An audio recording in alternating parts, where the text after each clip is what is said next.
Three-team trade goes down. Tampa Bay Rays, Cincinnati Reds, and the Los Angeles Angels. So the Angels, they acquired Josh Lowe from the Tampa Bay Rays. Right now, this Ray team, they've broken up most of the core this offseason.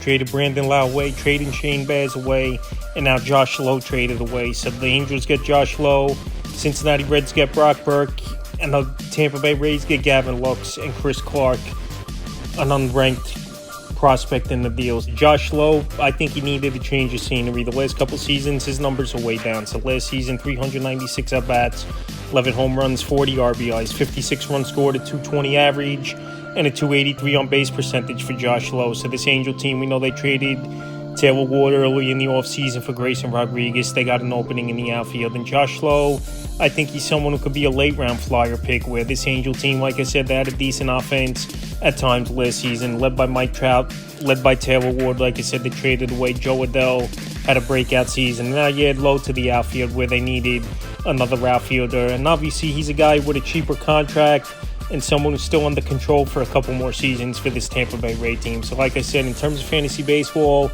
he's someone I would take in the later rounds of my fantasy draft. The flyer on in deeper leagues is Josh Lowe. And to Gavin Lux, he's a former top prospect in the Dodgers system, and it just hasn't panned out for him. But now he goes to Tampa Bay where he's going to get an opportunity.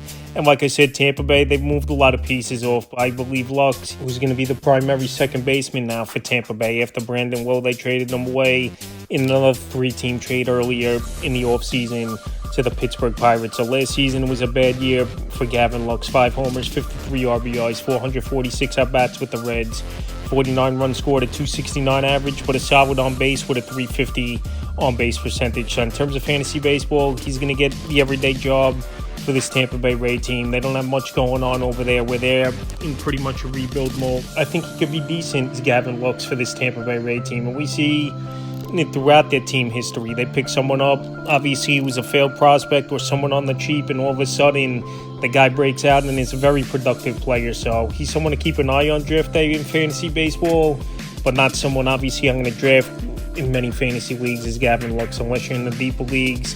And now to the Reds, they just wanted to get off the contract, I think, of Gavin Lux. They get the reliever Brock Burke, and Brock Burke, he's not going to close or anything. He's a lefty specialist more than anything, and you add another arm to the bullpen. But in terms of fantasy baseball and having an impact, Brock Burke won't have it. So a 3-team deal goes down. Josh Lowe to the Angels, Gavin Lux, prospect, to the Rays, and Brock Burke to the Cincinnati Reds. And we'll see if all these players can help their new teams and possibly have fantasy value entering the 2026 season.